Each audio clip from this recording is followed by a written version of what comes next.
Hello, welcome to this tutorial in which I'm going to have a look at another Mathematics Olympiad type question, and this is a non-calculator, and usually you're given options in terms of answers, but I haven't bothered to do that because I'm trying to discuss a way of doing questions which is more important to me, and I hope it'll make sense. The question says find the value of the sum of 1 plus 2 plus 3 plus 4, and the 3 dots means that the next number will be 5 plus 6 plus 7 plus 8 all the way through to 100. Now if you think you have an idea how to do the question, then pause and have a go at it. Of course, without a calculator it's not easy to do this type of question. It takes too long. So what I'm going to do is take a step back and have a look at a simpler version to this question. So here we are. I've decided to go for the sum of the numbers 1 plus 2 plus 3 plus dot dot dot plus 10. And I've written them down underneath in full so you can see what the 3 dots mean.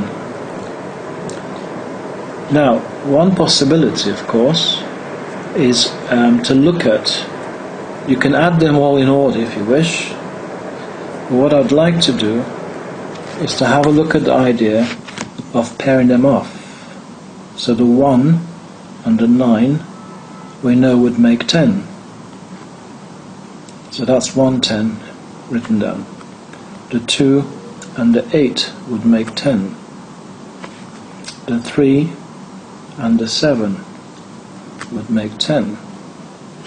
And the 4 and the 6 would make 10. So we have 40 so far as a total. What's left in the center? 5. So we've got to add 5 to this. And of course the 10 at the end have been left on their own. Well, if we add 40 plus 5 plus 10, 40 plus 10 is 50 plus 5 is 55. And that would be the answer. But, okay, this is a great method for this particular question from 1 to 10. What happens if you had the numbers from 1 to 100, which is what we had? Could we apply this method? Well, the answer is yes, we could, but with some difficulties because of sorting out the pairs.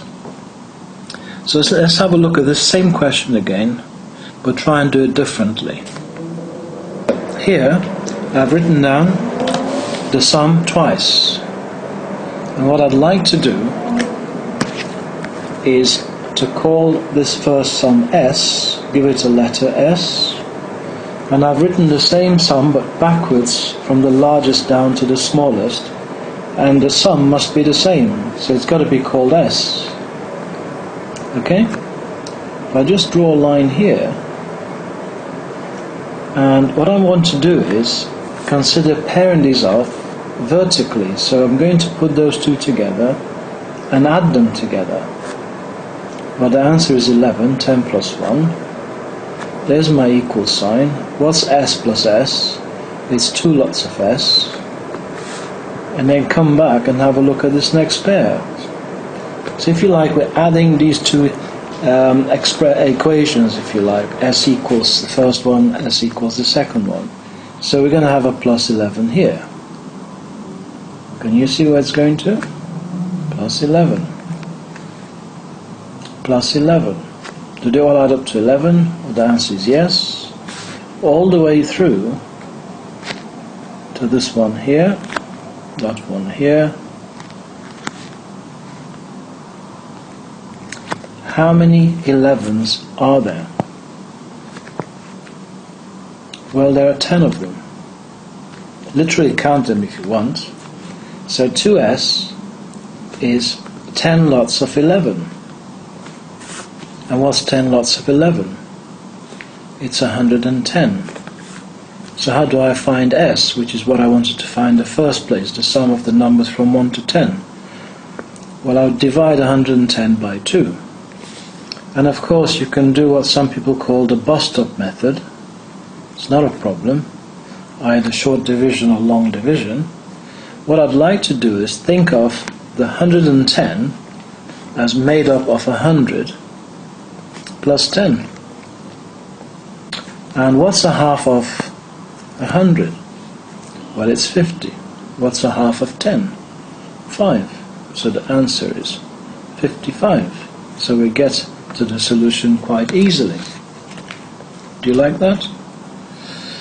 Well, okay, let's have a look at the actual question we're meant to do in the first place.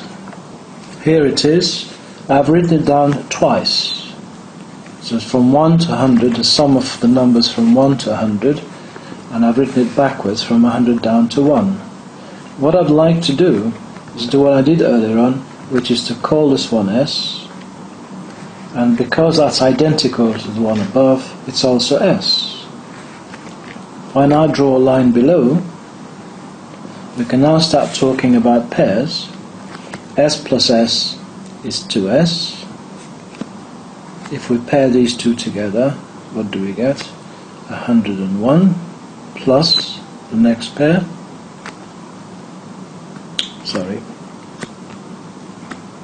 Plus this pair here, 101, and the pattern continues. Those lot 101 plus another lot 101 plus the last pair 101.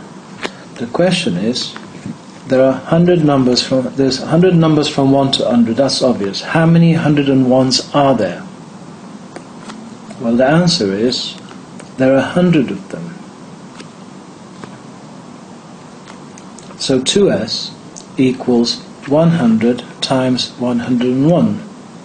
And I'm sure you know how to, the quick way to multiply 101 by 100.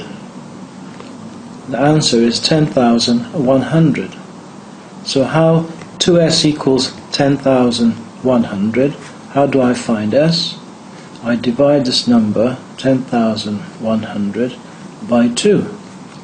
And what I would like to do is think of the 10,100 as 10,100.